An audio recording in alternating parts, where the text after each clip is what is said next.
This is my Project 8 Arduino Lab with the tilt switch timer.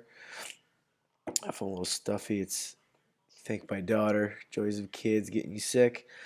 Alright, so first things first with the board, just to show you that it works. Right now I have the timer set for 12 seconds versus, I'm sorry, the 12,000 milliseconds versus the 600,000 because I'm not going to wait an hour. So every 12 seconds, one of my LEDs will come on from our code, and I'll get into the code in a moment here. But board is nice and pretty, just like the picture. And as I'm talking, you'll see the lights continue to come on. As they all come on, I'll reset it, just so you can see that it's still working. All right. So the code, first things first, we want to declare variables. We want to name our pins, inputs, outputs, and name the pin the tilt switch is on. We're also going to have a variable that holds which time was left with our the LEDs. I'm sorry, the holding the time on the LEDs when it was last changed. So as the time changes, the 12 seconds start over. The next light will come on. All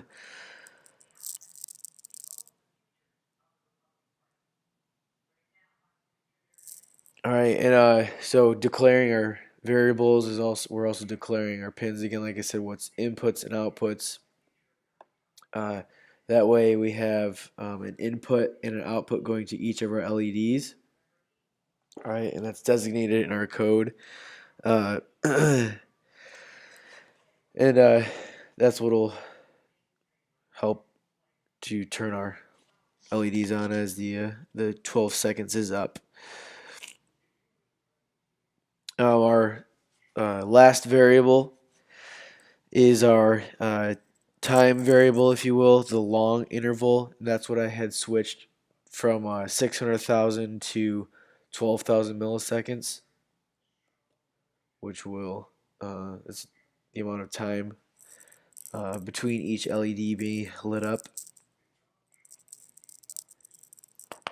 So we declared that our pins 2 through 7 were outputs, and declared our switch pin as an input,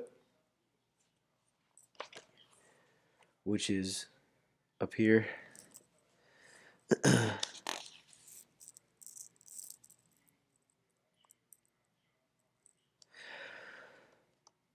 So that was our first function, our void setup function. Our next function is our void loop, and that's the amount of time Arduino has been running, and the current time that current time stores our time, records our time.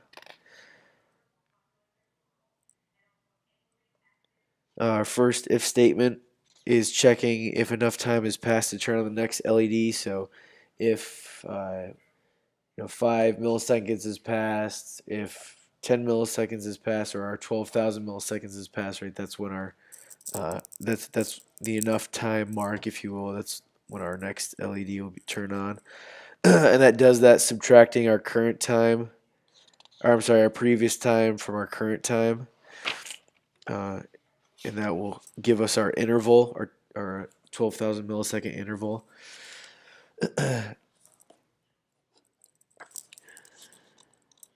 Then our digital write LED, that will turn on the LED and prepare the count for the next LED. So our digital write will turn on one LED. All right, so that just turned on. What's going to happen is it's going to start to prepare for the next LED. So the timer has started over again to turn on the next LED. And then after that, we have checked our next if statement checks our pin 7. Oops. Pin 7, which is down here, and pin 7 leads to our last or this LED right here. And once that's done, it reads the switch value high low, or it checks our switch state which checks our switch value if it's high or low, meaning if there's power or not power going to that pin.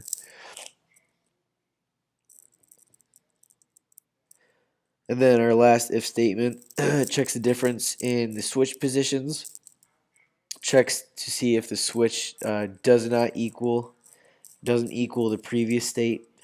If the position state is different, it will turn off the LEDs and return the LED to the pin and reset the timer for LEDs. And then lastly, we will save our previous switch state to compare to the next loop. All right, so that's just going back through the process to light up all these LEDs. All right, and that's my lab. It's a little jumbled. I apologize, but I got it working. Just one more quick rundown. So our code, we have a count that is going on. Every 12,000 milliseconds, one of our LEDs will light up consecutively, and at the end of our count, once all of our LEDs are lit up, they will remain on until you reset the board, because we don't have any kind of loop, I'm sorry, any function that will reset this board to start the process over again.